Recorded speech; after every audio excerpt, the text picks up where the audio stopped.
My question is, can a Muslim male marry a Hindu girl? And if yes, is it legal in the eyes of Islam? Thank you. बहन ने सवाल किया है कि वो IT sector से ताल्लुक़ रखती है। अच्छा, वो आप गैर मुस्लिम है, मुसलमान होती तो आपको भी इंटरोगेशन के लिए लिया जाता था। आईटी सेक्टर बहुत खतरनाक सेक्टर है आज की तारीख में। जो आईटी के अंदर है उसको चौकन्ना रहना पड़ता है। आप गैर मुस्लिम है, आप पर कोई एतराज़ नहीं, मुसलमान है तो प्रॉब्लम में आ जाएंगी।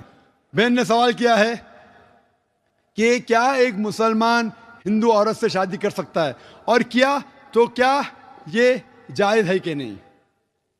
बहन, मैं आपसे सवाल पूछना चाहता हूं, अगर एक गाड़ी है और एक गाड़ी का पहिया ट्रैक्टर का है, ट्रक का है, और दूसरा बाइसिकल का है, तो क्या गाड़ी सही तरीके से चल सकेंगी? नहीं, बिल्कुल नहीं। इसीलिए कुरान मजीद में अल्लाह ताला फरमाते हैं, सूरह बकरा में सूरह नंबर 2 आयत नंबर 221 में लिखा गया है कि आप मुशरिका मतलब गैर मुस्लिम औरत से शादी मत करो जो शिर्क कर रही है, जब तक वो ईमान ना लाए। क्योंकि एक मोमिन, एक मुस्लिम औरत एक मुशरिक औरत से, गैर मुस्लिम औरत से जो शिर्क करती है उससे बहुत बेहतर है। चाहे वो मुस्लिम औरत झाड़ू वाली हो, बदसूरत हो, लेकिन बनिस्बत एक मुशरिका से जो औरत शिर्क करती है उससे अच्छी है। उसी तरीके से औरत को कहा गया है कि मुशरिक मर्द से शादी मत करो जब तक वो मुसलमान ना बने। और एक मुसलमान जो झाड़ू वाला है वो मुशरिक से बेहतर है। भले वो झाड़ू वाला है, वो मुशरिक कितना भी हैंडसम हो, कोई भी हो, अमिताभ बच्चन हो, लेकिन अगर वो मुसलमान है, भले झाड़ू वाला है, बदसूरत है, वो मुशरिक से बेहतर है। और वो कैसा शोर है जो जानता है, मुसलमान अगर जानता है कि वो शिर्क करके दोज़ख में जाएंगे, कौन मर्द अपने बीवी को दोज़ख में डालने की कोशिश करेगा?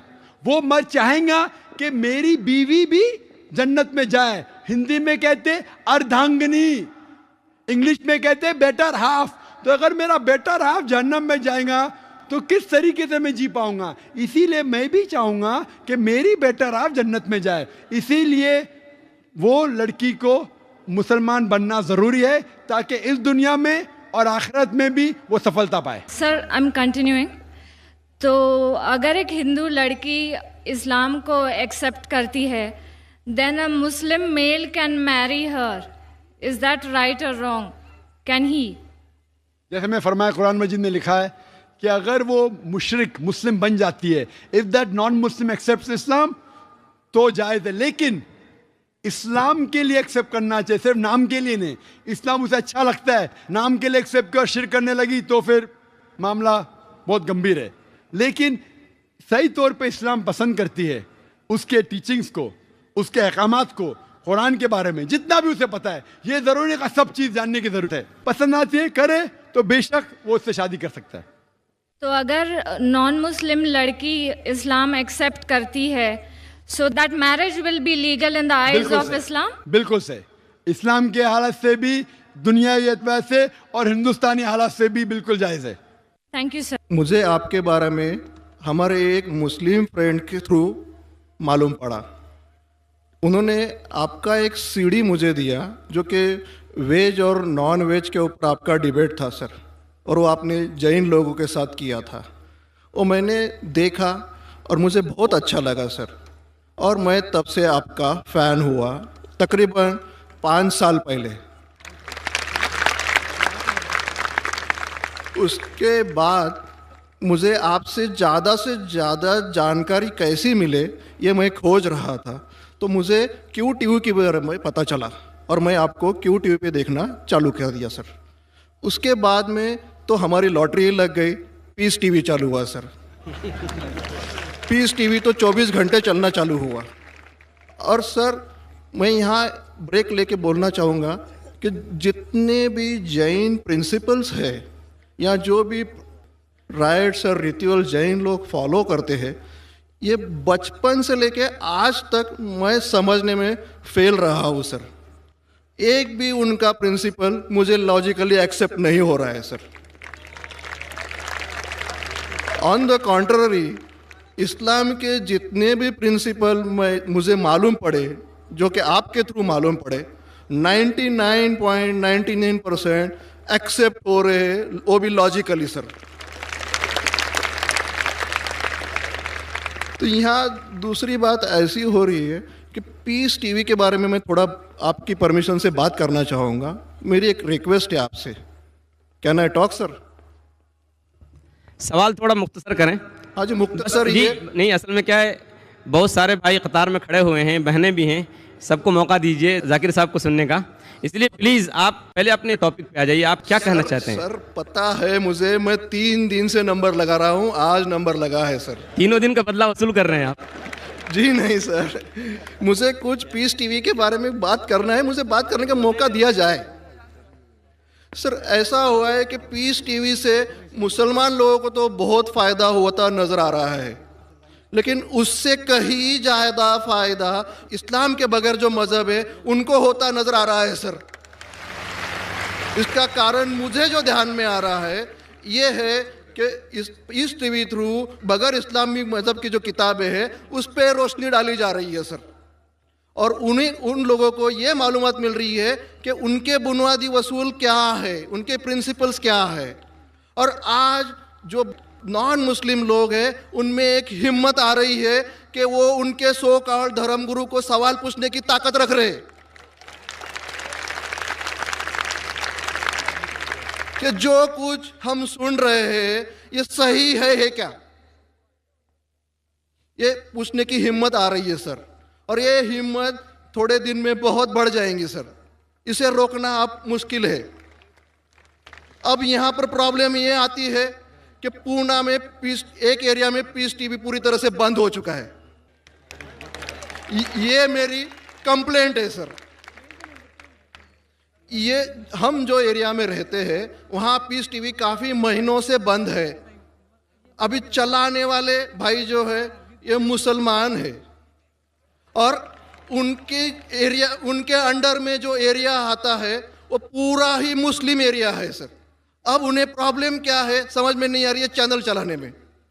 आस्था चैनल चला रहे, संस्कार चला रहे हैं, फैशन टीवी 24 घंटों चला रहे, ट्रेन 24 घंटों चला रहे, लेकिन पीस टीवी नहीं चल रहा है सर।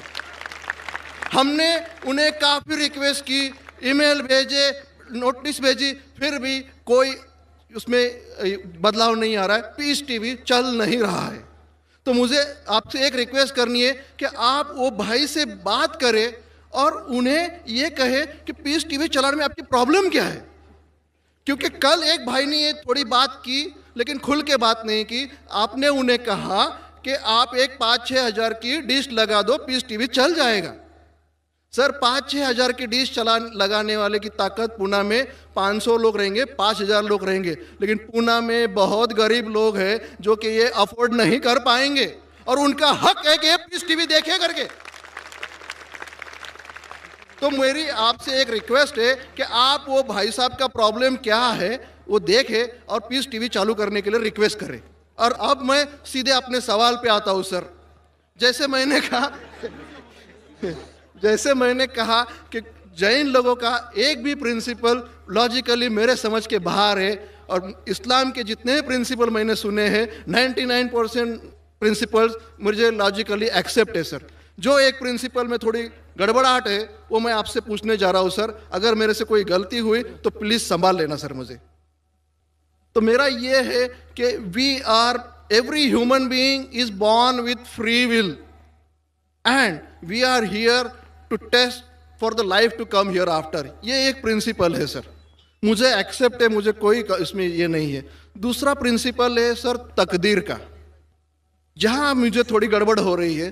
तकदीर का प्रिंसिपल जो मैं समझ रहा हूँ और जो मैंने सुना है वो ये है कि जो अल्लाह ने लिखा है करके आप कर रहे हो, ये जुमला गलत है। आप जो करने वाले हो वो अल्लाह को मालूम है करके अल्लाह ने लिखा है। I hope I am right sir. Correct. तो सर अगर जब फ्री विल का जो प्रिंसिपल है तो ये तो इसके साथ टैली हो रहा है सर। जबकि मैं देख रहा हूँ फ्री विल आप जो करने जा रहे हो, यानी कि मुझे फ्री विल तो है करने में, ये प्रिंसिपल टैली हो रहा है। अब रहा प्रिंसिपल टेस्ट का। अब जब अल्लाह ने हमें यहाँ टेस्ट के लिए भेजा है तो आप यहाँ कह रहे हैं कि आप जो करने जा रहे हो वो अल्लाह को ऑलरेडी पता है और उन्होंने लिख के रखा है। तो मुझे ये समझ में आ रहा है कि हम आखिरत तक क्या करने वाले हैं, यानी सब लोग जो है क्या करने वाले हैं ये अल्लाह को पता है, ये एंड रिजल्ट अल्लाह को पता है, ऐसा मुझे लग रहा है। बिल्कुल सही। जब बिल्कुल सही। आई एम ग्लैड सर, जो मैं समझ रहा था सही समझ रहा था। अब यहाँ बात यह आ रही है कि सर अगर वर्ल्ड कप क्रिकेट का रिजल्ट मुझे अगर फाइनल रिजल्ट मालूम है तो पूरा वर्ल्ड कप मुझे देखने की जरूरत क्या है? वेरी गुड, बहुत अच्छा सवाल। लगता है कि आप बहुत पीस टीवी देखते हैं। काफी माशाल्लाह। देखता हूँ सर। आपने जिस तरीके से तकदीर को शॉर्ट में कहा, यस सर। बहुत कम मुसलमान यहाँ कह पाएंगे। मुसलमान को भी ये प्रॉब्लम है तकदीर क्या है, मैच करने का कि फ्री विल एंड तकदीर, बहुत कम मुसलमान कह सकते हैं। और आपने इतने बड़े मजमे में कहा, मैं आपको कांग्रेचुलेट करता हूँ। Thank you sir. आपका आखिरी सवाल था कि अगर अल्लाह को पता है। Sir I have not yet finish my question sir, please. हाँ जी हाँ जी हाँ जी सर, ये तो एक पार्ट था क्वेश्चन का। दूसरा पार्ट ये है कि अल्लाह को जब अगर मैं तो बनिया हूँ सर, मुझे मालूम पड़ा है कि इस्लाम एक्सेप्ट करके मुझे स्वर्ग मिलेगा या नर्क मिलेगा, कुछ न कुछ तो मिलना पक्का है। अब ये सब खेल में अल्लाह को क्या मिल रहा है ये मैं जानना चाहता हूँ सर। बहुत अच्छा सवाल। ये दूसरा सवाल है मेरा। और तीसरा, दोनों सवाल का जवाब दूंगा, तीसरा मत पूछिए सर शॉर्ट है, शॉर्ट ये। नहीं तो लोग मुझे कहेंगे कि मैं ना इंसाफी कर नहीं रहा हूं। नहीं, इसी कनेक्टेड है सर, इसी से कनेक्टेड है। और सिर्फ आउट ऑफ क्यूरियोसिटी पूछ रहा हूँ, आप देना चाहे दे सकते, नहीं देना चाहे नहीं दे सकते। सर हमारा फैसला कैसा होने वाला है ये तो मुझे पता चल गया कि डूज और डोंट्स कुरान में लिखे, फॉलो करो, आपका फैसला हो जाएगा। लेकिन जो जानवर एनिमल्स जो है, एलिफेंट्स, ये जो भी जानवर है, इनका फैसला अल्लाह कैसे करने वाले हैं ये मुझे जानने की क्यूरियोसिटी है। आप देना चाहे दे सकते हैं, तीनों नहीं जवाब दिया दूंगा, कोई- मुख्तसर सा दूंगा। आपने बिल्कुल सही किया तकदीर के बारे में। आप पीस टीवी देख रहे हैं, वहां से मालूमात सही मिली। आपके जो 3 सवाल थे, पहला सवाल था अल्लाह जब जानता है ये सब होने वाला है तो ये खिलवाड़ क्यों होता है ना, कठपुतलियां। जब अल्लाह ताला सब जानते हैं तो हम लोग क्यों ये रचा रहे ड्रामा, डायरेक्ट क्यों ना मुझे जन्नत में डालता है, डायरेक्ट क्यों ना दोज़ख में डालता है। बहुत अच्छा सवाल।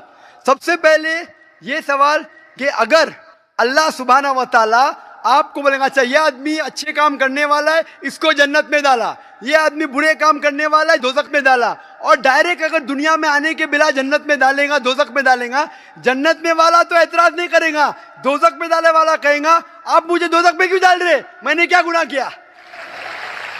अल्लाह ताला कुरान में ये लिखा है आखिरत के दिन में आप अल्लाह से ये नहीं कहेंगे क्या वो नाइंसाफी कर रहे, आपके जिस्म आपके खिलाफ गवाही देंगे, आपके फेवर में गवाही देंगे, आपके आंख, आपके हाथ, आपके हर जिस्म के अंग अंग आपके फेवर और खिलाफ में गवाही देंगे। आपके आगे सब कुछ स्पष्ट रहेगा। तो आप अल्लाह से ये नहीं कहेंगे कि आप मुझे दोज़ख में क्यों डाल रहे, आप कहेंगे मुझे और एक मौका दो। अल्लाह कहेगा टेस्ट खत्म हो गया है।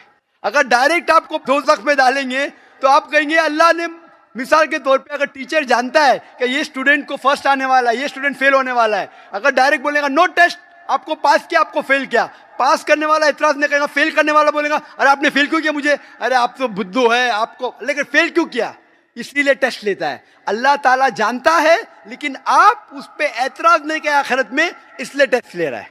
नंबर 2, अल्लाह को फायदा क्या है।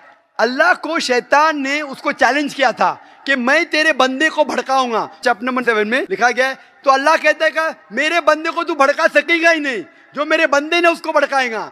इब्लीस कहता है मेरे पनिशमेंट को डिले करो, गिव मी रिस्पाइट, अल्लाह डिले कर लेता है। अल्लाह क्यों कर रहा है, क्योंकि अल्लाह ताला के लिए इंसान सबसे बेहतरीन मखलूक है, बेस्ट क्रिएशन। बाकी creation don't have free will, इंसान को फ्री विल है, तो ये सबसे बेहतरीन क्रिएशन है। उनको खुशी हो रही कि बाकी जो लोग हैं, आपका तीसरा सवाल भी इसमें आता है, जो फरिश्ते उनको चॉइस नहीं, जो अल्लाह कहता है मानना ही पड़ता है। जानवर को फ्री विल नहीं है, जो अल्लाह ताला कहेगा जानवर करेगा, फ्री विल नहीं। इंसान एक ऐसी मखलूक है, ऐसा क्रिएशन है जिसके पास फ्री विल है, इसीलिए उसे खुशी होती है कि मैं फ्री विल देने के बाद ये इंसान मेरी इबादत कर रहा है। Answer number 2। आंसर नंबर 3, ये टेस्ट जानवरों के लिए नहीं है, जानवर के लिए टेस्ट नहीं, सिर्फ इंसान के लिए और जिन के लिए। जानवर अगर किसने भी कोई गलत किया, एक जानवर ने दूसरे जानवर के खिलाफ कुछ सिंग मारी, तो आखिरत के दिन पे उसका बदला लिया जाएगा और उनको खत्म किया जाएगा। इन लोग स्वर्ग और नरक में नहीं जाएंगे। इंसान सबसे बेहतरीन मखलूक है, सबसे अच्छा क्रिएशन है, सिर्फ वो जन्नत या दोज़ख में जाएंगे और सवाल के पहले जो आपने पूछा था कि वो मुस्लिम ऑपरेटर पीस टीवी नहीं दिखा रहा है, हम क्या करें? आप बिल्कुल सही कह रहे हैं कि मुसलमान से ज्यादा गैर मुसलमान को फायदा हो रहा है, इसलिए वो मुसलमान टेलीविजन नहीं दिखा रहा है।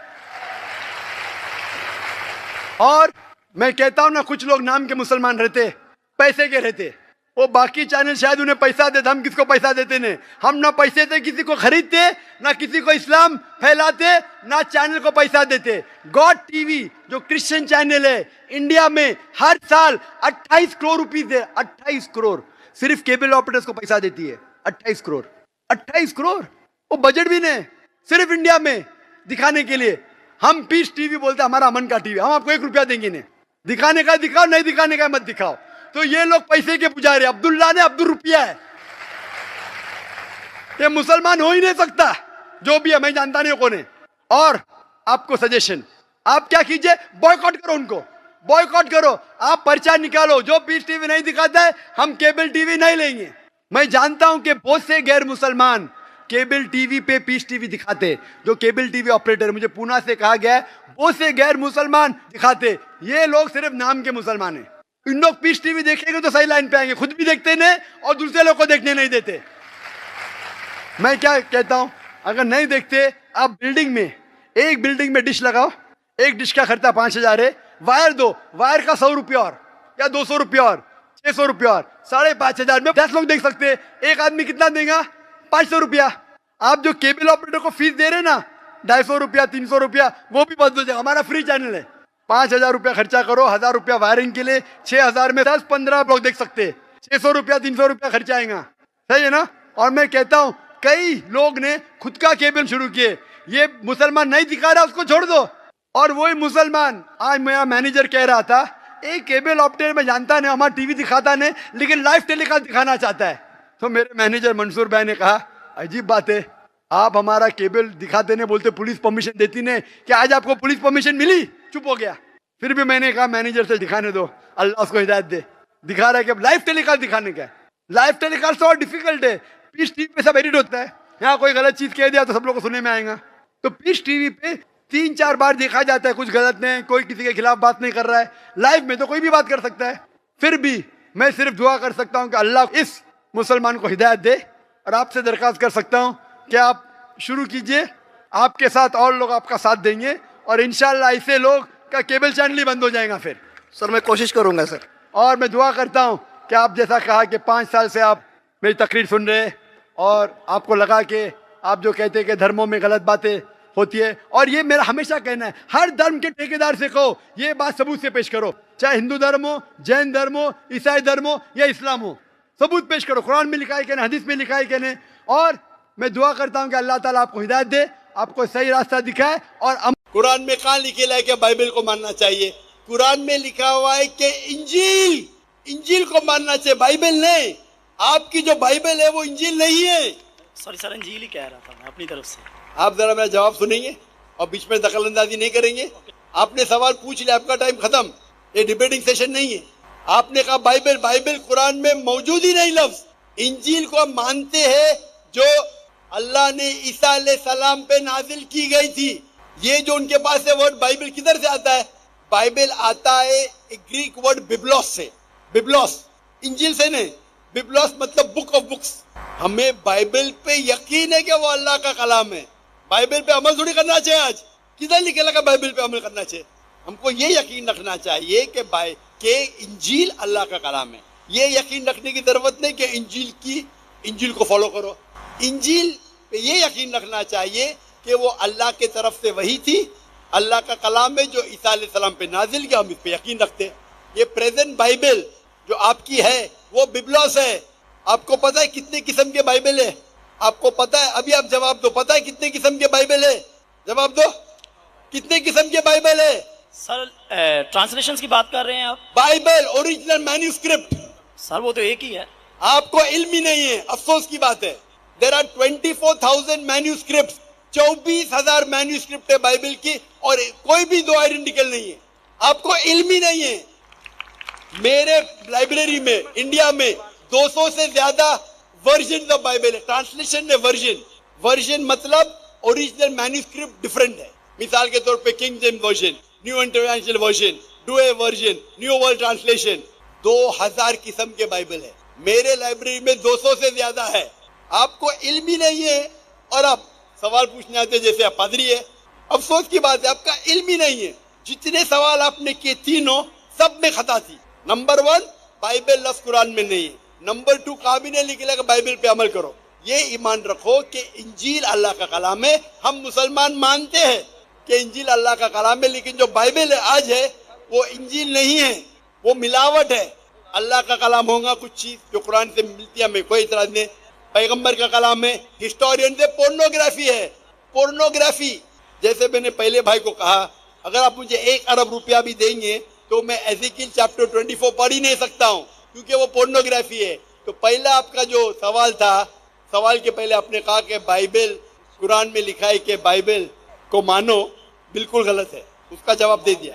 दूसरा सवाल, दूसरा आपने कहा कि बाइबल में लिखा है कि एक शादी करना चाहिए। मेरा चैलेंज है, आप बताओ किधर लिखा है बाइबल में एक शादी करना चाहिए? रेफरेंस दो।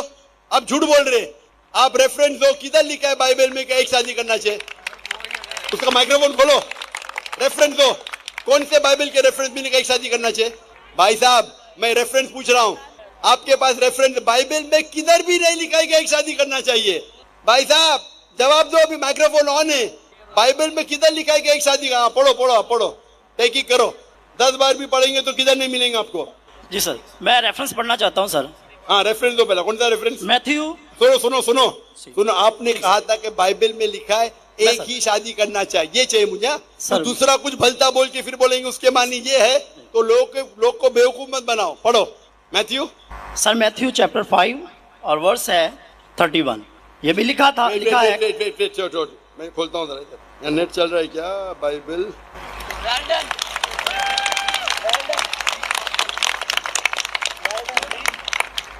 Bible Matthew 5 verse 31। हाँ पढ़ो पढ़ो।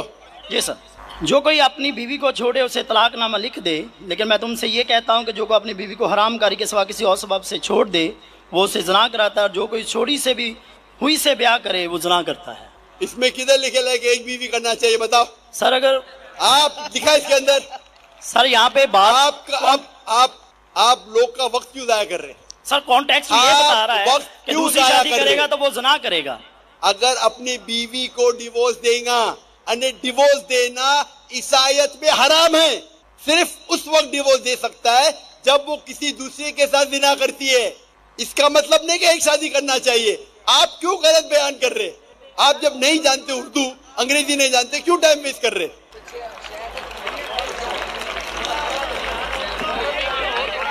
It has been said of the old time. और ये मैं ये जो बाइबल का है, gospel of Matthew chapter number 5 verse number 31, it has been said of the old times that whosoever thou shalt not divorce his wife, whosoever divorces his wife unless it be for fornication has already committed adultery। मतलब तलाक देना ईसाईयत में हराम है। यानी अगर आप divorce देंगे अपने बीवी को और दूसरी से शादी करेंगे तो जिना है, सिर्फ अगर उसने जिना की तो ये डिवोर्स के बारे में किधर लिखेगा कि एक शादी करना चाहिए? पूरी बाइबल पढ़ो, किधर भी नहीं लिखेगा कि एक शादी करना चाहिए। अगर आप कितने भी मजहबी किताब पढ़ो, हिंदुइज्म की, क्रिश्चियनिटी की, जुडाइज्म की, कोई भी मजहबी किताब में नहीं लिखेगा एक शादी करना चाहिए। सिर्फ लिखा है कुरान में। कुरान में अल्लाह ताला फरमाते हैं सूरह निसा में, सूरह नंबर 4 आयत नंबर 3 में, आप अपनी पसंद की बीवियां करो, 2, 3 या 4, लेकिन अगर आप आपस में अदल नहीं कर सको तो सिर्फ एक। ये सिर्फ कुरान में है। कुरान मजीद के अलावा कोई भी मजहबी किताब में नहीं है।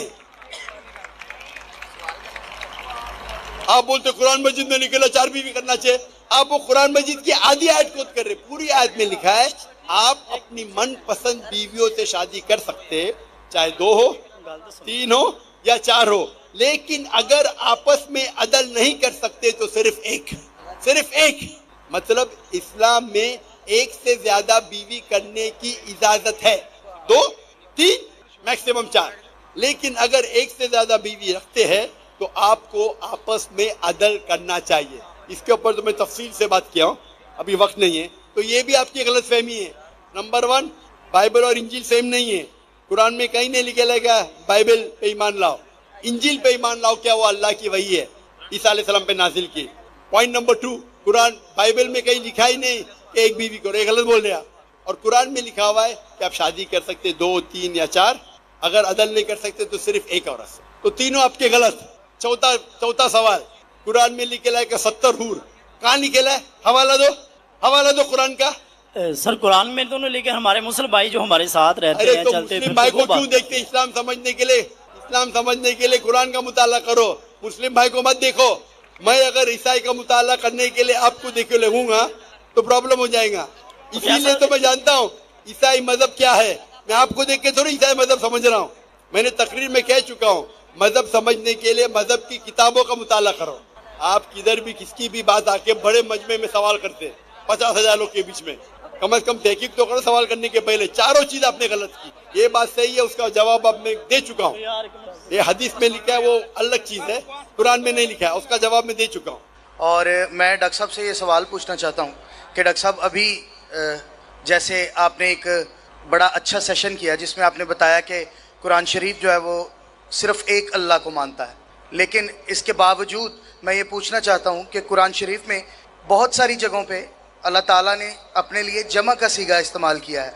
तो ये जो जमा का सीगा है, क्या ये ताज़ीमन जमा है या लाइक ये रॉयल वी है? और अगर ये रॉयल वी है तो रॉयल वी का जो रॉयल वी जो है ये तो 12वीं सदी में इख्तरा हुआ है, और उसके मुताबिक जो रॉयल लोग थे वो उस रॉयल हम में उनके वज़रा और उन बादशाह और जो जिस खुदा को वो मानते थे वो भी ऐड किया जाता था। तो मैं सिर्फ ये पूछना चाहता हूँ कि जो कुरान शरीफ में अल्लाह ताला ने जमा का सीगा इस्तेमाल किया है, क्या वो एक रॉयल वी है, ताज़ीमन है, या कोई और वजह है?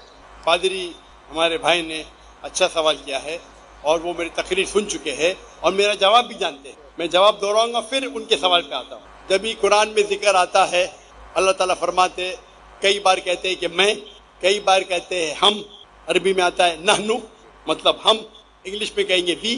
तो ये वी जो है वो 2 किस्म के वी है। One is plural in number, one is plural in respect. जमा है तादाद के लिए, अगर एक से ज्यादा तादाद है उसके लिए इस्तेमाल होता है। और कभी कभी एक रॉयल प्लूरल, मतलब अगर कोई राजा है तो सिंगुलर रहेगा लेकिन कहेगा हम। तो पादरी साहब जानते हैं मेरे जवाब को। तो ये वी जो इस्तेमाल किया गया है कुरान मजीद में, मिसाल के तौर पे अगर मैं उर्दू में कहूँगा, और हम जानते हैं कि जो लोग तकरीर करते हैं, मिसाल के तौर पे राजीव गांधी इंडिया में कहते हैं हम देखना चाहते हैं, हिंदी में कह रहा है हम देखना चाहते हैं। हम मतलब वो एक ही इंसान है लेकिन वो अपने आप को रॉयल समझता है। तो क्वीन ऑफ इंग्लैंड जब कहेंगी that we command you, I command भी बोल सकते हैं, मतलब सिंगुलर, वी कमांड मतलब प्लूरल, लेकिन ये प्लूरल ऑफ रिस्पेक्ट है, तहजीब के लिए, इज्जत के लिए। तो पादरी साहब मेरे जवाब को जानते हैं। तो कहा कि ये जो रिस्पेक्ट है ये 12वीं सदी में इजाद हुआ। 12वीं सदी, पादरी साहब कौन सी जबान में 12वीं सदी में इजाद हुआ? वो अंग्रेजी में होगा, अरबी में नहीं। कुरान मजीद अरबी जबान में है और ये अरबी जबान सैकड़ों सालों से है, और सैकड़ों सालों से नहनु जो अरबी जबान में है, अल्लाह जब इस्तेमाल करते हैं, हम तर्जुमा करते हम और वी, ये सैकड़ों हजारों साल से आ रहा है। कोई भी अरब ये सवाल करेगा ही नहीं। तो कुरान मजीद अरबी में नाजिल हुआ, और अरबी जबान में जब नहनु दिया जाता है 2 तरीका, एक होता है प्लूरल ऑफ नंबर, एक प्लूरल ऑफ रिस्पेक्ट। जब अल्लाह सुब्हानहू व तआला अपने लिए नहनु कहते हैं, ये है प्लूरल ऑफ रिस्पेक्ट, इज्जत के लिए नंबर है। और ये इज्जत के लिए 12वीं सदी में इजाद नहीं हुआ। वो रॉयल फैमिली आप जो बोलते, हो सकता है अंग्रेजी ग्रीको सब होगा, लेकिन अरबी जबान हजारों साल पुरानी है। तो उस वक्त अरबी जबान में जब कुरान नाजिल हुआ, उस वक्त भी